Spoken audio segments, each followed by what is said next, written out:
Hello friends, welcome back to our channel. और आज मैं आपके लिए लेके आई हूँ एक ऐसी रेसिपी जो मुझे तो बहुत ही ज़्यादा पसंद है। ये झटपट बन जाती है, खाने में बहुत ही ज़्यादा टेस्टी लगती है और आप भी इसे अपने घर पे ज़रूर बना सकते हैं। तो चलिए, आज हम बनाने वाले हैं मिक्स वेजिटेबल तहरी। तो इसे बनाना शुरू करते हैं।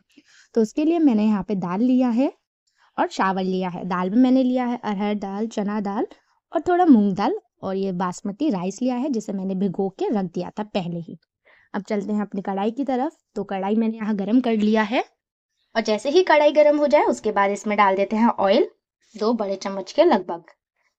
और उसके बाद हम इसमें डाल देते हैं 2 सूखी लाल मिर्च, जिसे हमने बीच में से 2 भागों में तोड़ लिया है। और जैसे ही जो लाल मिर्च है वो हल्की चटकने लग जाए उसके बाद हम इसमें डाल देते हैं 1 तेज पत्ता।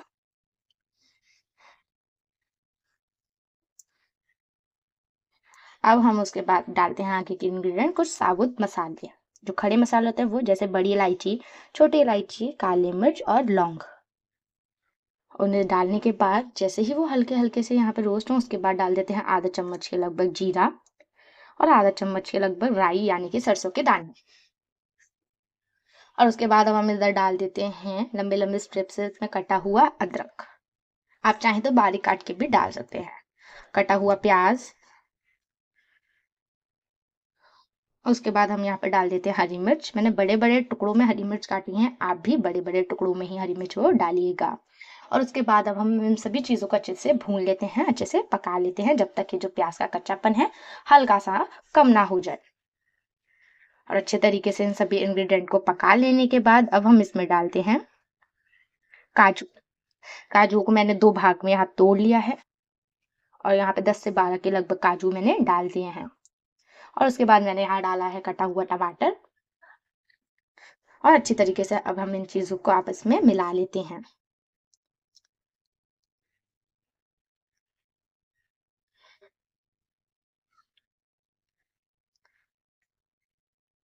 और जैसे ही वो अच्छे से मिल जाए उसके बाद हम यहाँ पर डाल देते हैं कटे हुए गाजर। छोटे छोटे टुकड़ों में मैंने उसे काटा था, उसी तरीके से हम यहाँ पर डाल देते हैं छोटे छोटे टुकड़ों में कटे हुए आलू, थोड़ी सी हरे मटर। और अच्छे तरीके से इन सभी चीज़ों को भी आपस में भून लेते हैं, मिला लेते हैं, चला लेते हैं। और जैसे ही ये भुन जाए उसके बाद डालते हैं इसमें मसाले, जैसे कि 1 चम्मच लाल मिर्च पाउडर, 1 चम्मच धनिया पाउडर, आधा चम्मच के लगभग हल्दी पाउडर। और उसके बाद हम इसमें डाल देते हैं स्वाद के अनुसार नमक।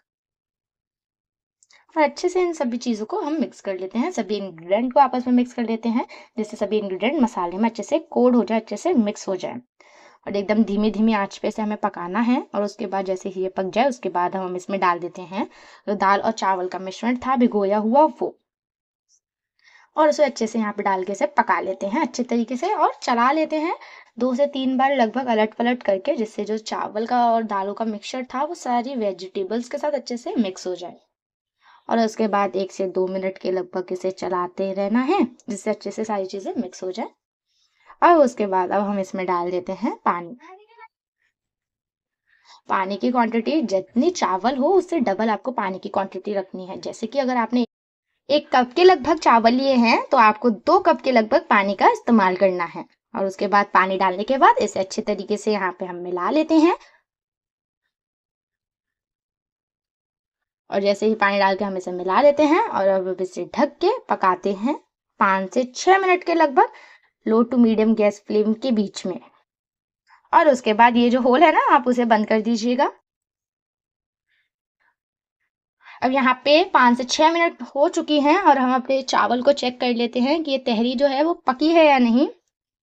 और इसे 1-2 बार अच्छे से यहाँ पे चलाते हैं तो आप देख सकते हैं जो तहरी है वो बनकर बिल्कुल तैयार है और इसमें से खुशबू बहुत ही ज़्यादा बेहतरीन आ रही है।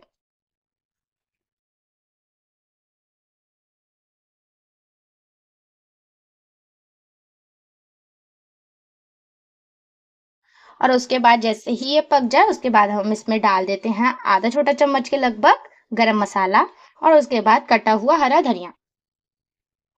अब हम चलते हैं यहाँ पर इसे मिक्स कर लेते हैं और चलते हैं अपनी प्लेटिंग की तरफ।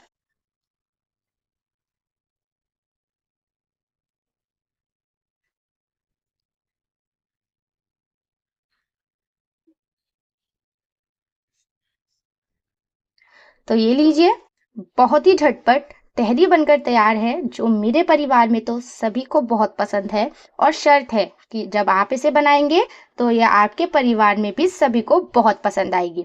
ये झटपट बन जाती है और स्वाद में भी बहुत ही ज़्यादा बेहतरीन है।